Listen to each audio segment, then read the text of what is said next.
Sziasztok! Megnézzük, hogy mire vágyik a szeretett kedves, mit szeretne, mi van vele, hogy mit gondol, hogyan érez-e egyáltalán irántatok bármit is, úgyhogy ez lesz most a kérdés. Ezt, ahogyan szoktam, ezt boncolgatjuk, nézzük meg, hogy mi történik közben vele, lássuk, mit tudhatunk meg, hogy van ő, mit csinál, mi történik vele. Az itt a kérdés, hogy mi van ő vele.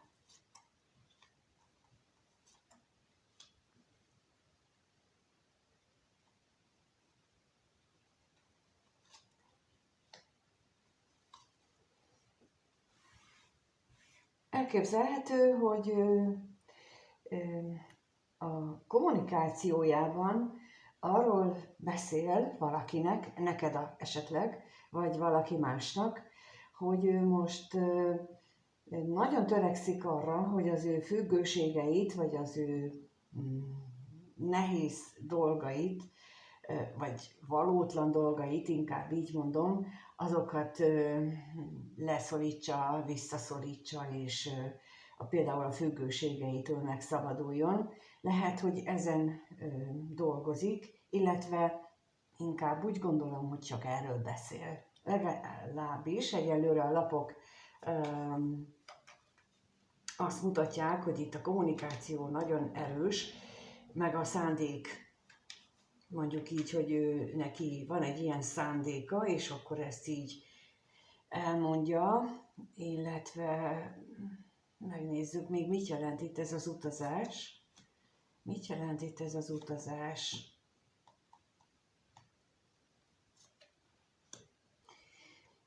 Lehetséges, hogy a múltban próbálta ő már ezt újra és újra megpróbált megszabadulni ettől a függőségétől, ettől a kiszolgáltatott helyzetből, amiben ő most van, vagy amitől ő most meg akar szabadulni, de olyan, mintha ez mindig kudarcot vallott volna benne, és nem sikerült. Na nézzük akkor, mit jelent a kevés pénz.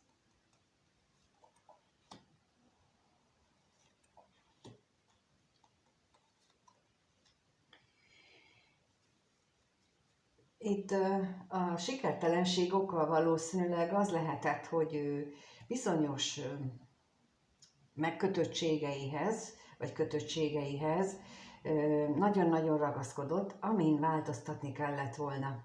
Például ezek lehettek olyan szokások, hogy mondok egy példaként egy függőséget, hogyha valaki iszik alkohollal, szereti elfeledni az élet nehézségeit, akkor, hogyha azt a munkahelyről hazajövet teszi, akkor ott kellett volna más szokást felvenni helyette,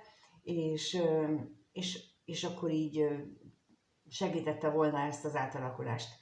Talán emlékeztek arra, hogy amikor én például leszoktam a dohányzásról, akkor én előtte hónapokig rákészültem arra, hogy mit fogok csinálni helyette, milyen szokásaim voltak, és akkor azt így, és hónapokig találtam ki a gondolatot, hogy amikor újra jött, hogy jaj, rá kellene gyújtani, akkor hogy miért nem kell, tehát hogy így előre rádolgozni. Itt pont azt mutatják a lapok, hogy ez volt a sikertelenség oka, hogy ilyen szempontból nem volt rákészülve, nem változtatott semmin, mert például, hogyha a munkahelyi haverokkal szeretett vagy szokott ő elmenni italozni, akkor nem változtatta meg a munkahelyét. Vagy például lehetséges, hogy a lakókörnyezet volt olyan, hogy kellett volna a másik lakókörnyezetet váltani, és akkor lehet egy ilyen nagy változást megtenni. De ez bármilyenre érvényes, nem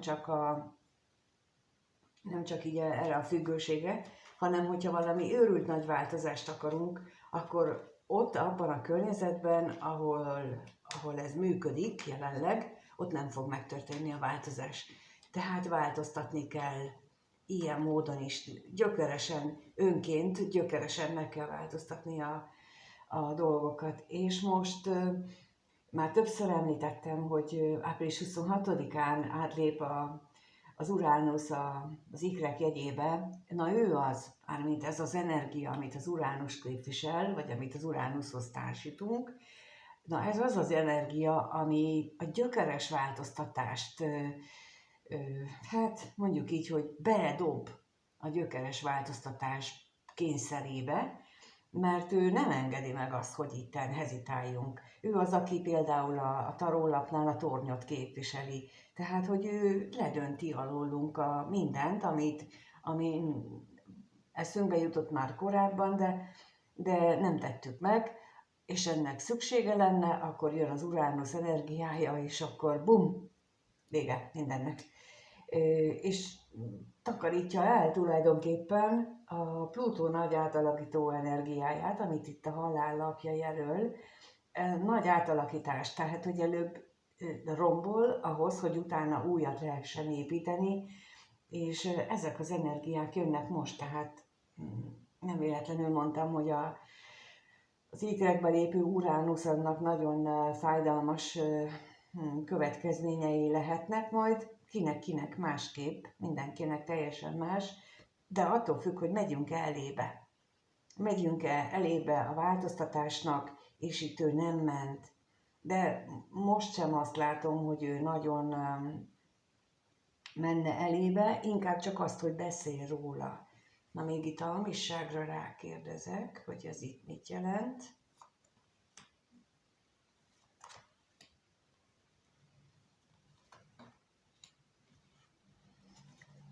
Hát lehet, hogy itt anyagi megkötések miatt is gondolja úgy, hogy neki ott kell maradni.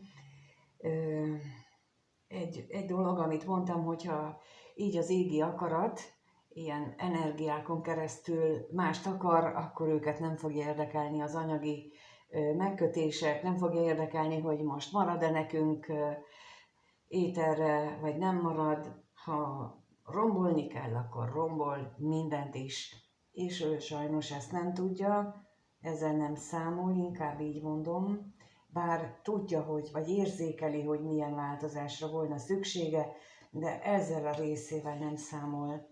Ha megnézzük akkor, hogy te hogy vagy az ő gondolataiba, mert ugye most az ő saját életéről kaptunk egy kis információt, és akkor megnézzük azt, hogy a néző hogyan gondol, a szeretett kedves hogyan gondol a nézőre. A szeretett kedves hogyan gondol a nézőre, milyen gondolatai vannak vele kapcsolatosan.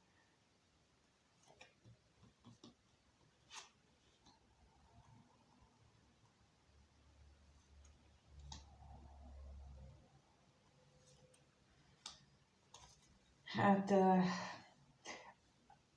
az én meglátásom szerint ő neki a család, a gyermekek, tehát hogy ha van ilyen az életében, vagy az új kezdet, az nagyon fontos.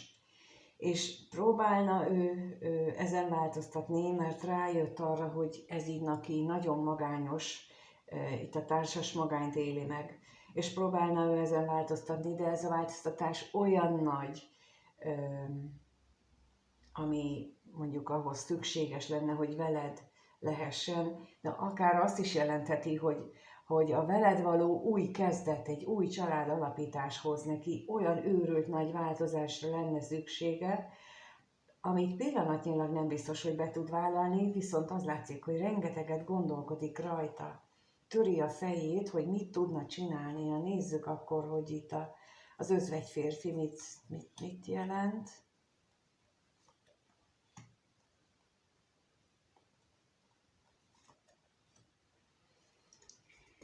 Vágyik arra, hogy találkozzatok, hogy beszéljetek. Lehet, hogy nem túl gyakran tudtok mostanában. Minden esetre biztos, hogy többre vágyik, mint amennyire most lehetőség adódik. És valószínűleg ez a vágy az, ami őt erre a gondolkodásra készteti, ez a benne lévő nagy vágy, Na nézzük a halált, hogy az mit jelent. Húha!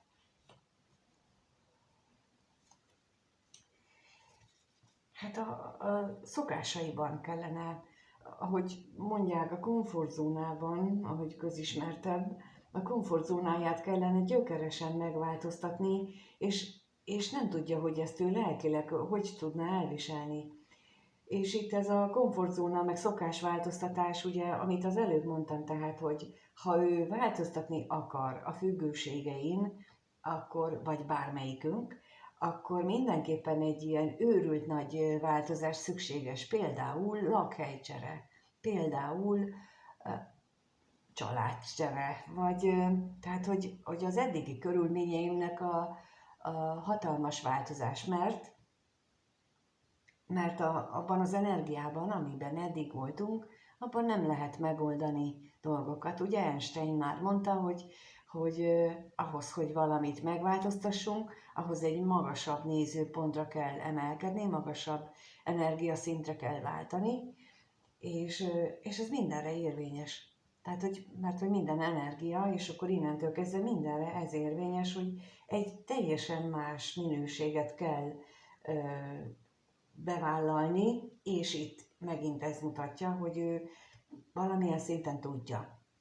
És pontosan ez okozza neki ezt a gondolkodást, ezt a halogató, igazából azt érzékelem, hogy halogató gondolkodást, hogy nem érzi magában a bátorságot ehhez. Na nézzük még a gondolatot, hogy mit lehet itt tudni.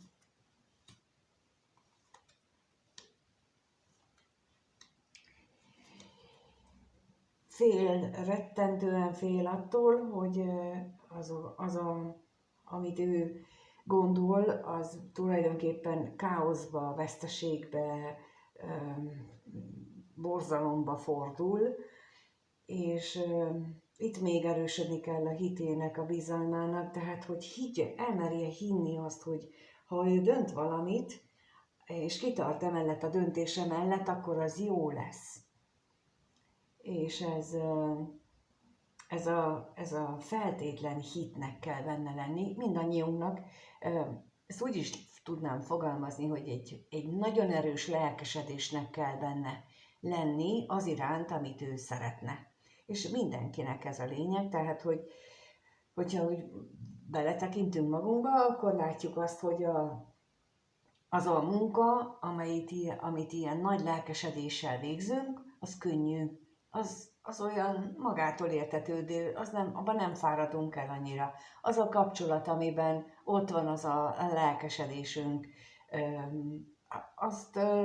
azt könnyedén oldjuk meg. Tehát annak nincsen ilyen visszahúzó ereje. Na itt is erre lenne neki szüksége, hogy legyen benne elég lelkesedés ahhoz, hogy amit itt ígér, amit itt elképzel, akkor az valami csoda lesz a számára, de még itt nem tart. Viszont látszik, hogy ezen gondolkodik, nagyon-nagyon töri a fejét, és ez egy jó irány, hogyha ő ezzel foglalatoskodik. Na nézzük akkor még, hogy mit érez a néző iránt ez a szeretett személy, milyen érzései vannak a néző iránt, milyen érzései vannak, mit érez iránta, mit érez a néző iránt, lássuk.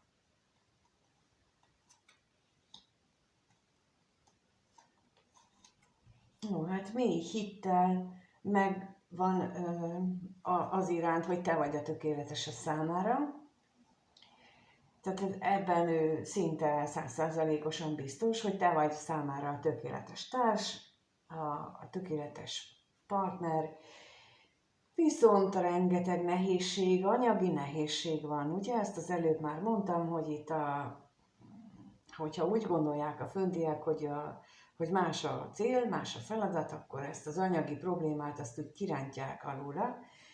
De én erre senkit nem biztatnék, hogy várja meg, amíg a föntiek ezt megoldják helyettünk. Egyrészt már nincs mindenkinek kötelezően ez előírva, hogy az benne van a pakliában, tehát az élettervében. Másrészt pedig, és mi meg egyszerű halandók nem tudjuk ezt, másrészt meg amikor mégis megtörténik, hát az borzasztó. Szóval amikor így anyagilag kihúzzák a lábunk alól a talajt, hát azt azért jobb lenne elkerülni, ezt így azt javaslom mindenkinek, és megnézzük még akkor az ellenséget.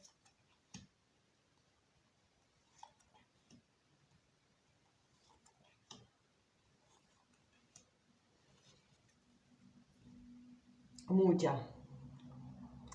A múltja köti, a múltja az ellenség, a múltja a korlátozás számára, ahol lehetett, vagy lehet még mindig olyan személy, akitől ő betegnek érzi magát, aki őt magát lehet, hogy energetikailag lehúzza, és ezért nincs elég ereje, lelkesedése ahhoz, hogy ő lépjen és változtasson, mert azért, mint ahogy az előbb is láttuk, ott a halállapjával őrült nagy változásra van szükség, őrült nagy energiával, őrült nagy lelkesedéssel, de ha van valaki a környezetében, a múltjában, aki a múltjához kapcsolódik, aki őt ennyire visszahúzza, akkor az ezt meg tudja akadályozni, és tényleg, és akkor ez itt akkor jelentheti azt, hogy a fizikai világban van az akadály, mert ugye a pénz ez ezt is jelentheti,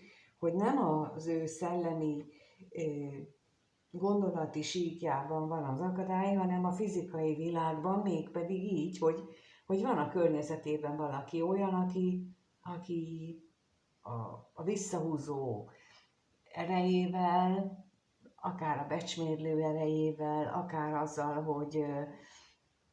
hogy állandóan eljátsza, hogy neki mennyire szüksége van rá, illetve vagy azt, hogy ez a szeretett kedves milyen keveset is ér, például ilyet is, ilyen módon is megnyilvánulhat ez a lehúzó energia, akkor ezzel nem is csodálkozom azon, hogy nincsen kellő lelkesedése. Viszont ez nagyon is pozitív, hogy te vagy az életének a középpontjában, és te vagy az, akire olyan szemmel tekint, hogy talán őt felemeli oda, ahol a szüksége van arra a szintre. Na, megnézzük, hogy akkor mi várható a következő néhány napban, egy hétben, legfeljebb, ugye itt ebben az esetben rövidebb időszakot nézek, mire számíthat a néző ettől a személytől a következő néhány napban. Ez a kérdés, hogy mire számíthat? Mire számíthat a néző ettől a személytől a következő néhány napban, legfeljebb egy hétben? No, hát azt mutatják a lapok, hogy a kettőtök kapcsolata megmarad továbbra is, és mondjuk ezt így jó hír. Megmarad a kitartás benne mindenképpen, és lehet, hogy ő megpróbálja a saját szokásrendszerét megváltoztatni. Gondolatban egészen biztos, hogy ezzel foglalkozik. Tehát itt amin átvonult az egész kirakáson, hogy ő mi az ő jelenlegi problémája, ugye az elején is ezzel kezdtünk, hogy ő valahol tudja, hogy változtatnia kell, és most a következő időszakban is azt mutatják a lapok, hogy továbbra is ezzel foglalkozik, de ez most egy szebb energiájú időszak lesz, mint amiben most van. Mostaniban ott nagyon maga alatt van, itt bizakodással teli időszakot látok. Na nézzük az utazást.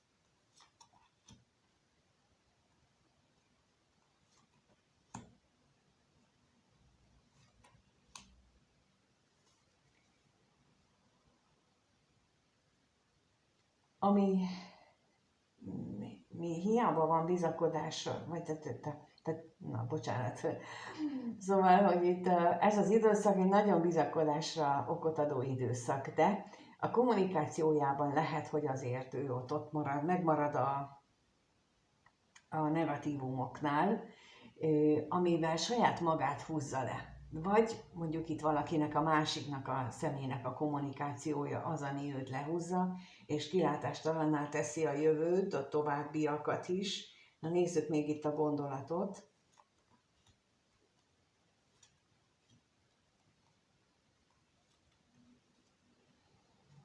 Hát egyeseknél a bánatát továbbra is a függőségébe mondja. Úgyhogy egyeseknél az lehet, másikaknál pedig talán azt mutatják a lapok, hogy a függőségei miatti, illetve a kiszolgáltatottnak megélt helyzete miatt ő továbbra is rosszul érzi magát, továbbra is hát ott kísérletezik. Na most ez egy olyan személy lehet, akinek az a feladata jelenleg, így az életfeladat szempontjából, hogy legyőzze a saját korlátait. És itt erről beszélnek a lapok, hogy hogyan tudjuk a saját korlátainkat legyőzni. És ehhez te adod neki az energiát, a plusz energiát, és hát én azt gondolom, hogy ez nagyon-nagyon szép dolog, viszont ez tőled sok türelmet kíván, és itt felhívom a figyelmet, hogy ez csak azokra érvényes, aki pontosan tudja, hogy a kedvese ezen megy keresztül. Aki nem tudja, az ne próbálja hogyha nem keresi őt a másik, és nem tudja, hogy ilyen nehézségeken megy keresztül, akkor az ne akarja ráhúzni, mert akkor az ő esetében nem ez az érvényes, ugyanis ez elég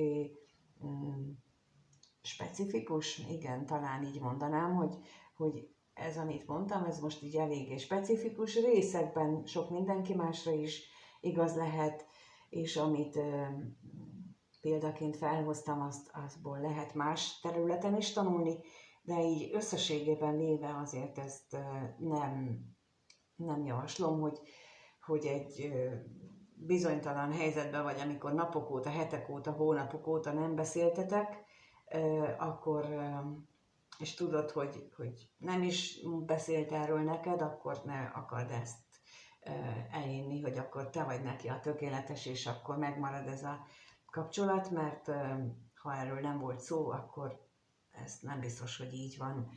De azért köszönöm, hogy itt vagytok, és megnézitek a videót, és remélem, hogy így is találtok benne olyan támpontot, vagy olyan gondolatot, amit magatokévá tudtok tenni, és tud segíteni a saját életetek megélésén, mert a videóknak ez a célja, hogy olyan ötleteket, olyan gondolatokat ébresztem bennetek, ami segít a saját életetek jobb átételében, és ha ez sikerült, akkor kérlek jelezd lájkkal, kommentel, vagy bármilyen interakcióval a videó alatt. Ha még nem vagy feliratkozva, akkor kérlek iratkozz fel a csatornára.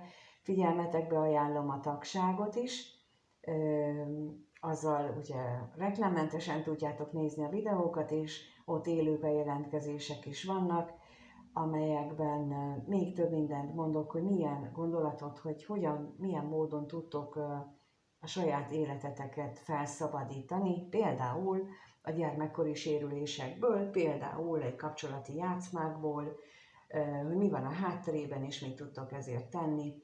Szóval erre is szolgál a tagság, meg arra is, hogy egyéni videókat kérjetek, egyéni konzultációt kaphassatok, hiszen ott a harmadik, negyedik szintű tagságban ez is jár hozzá, úgyhogy köszönöm, hogy itt vagytok, és amíg nem találkozunk, addig mindenkinek minden jót kívánok. Sziasztok!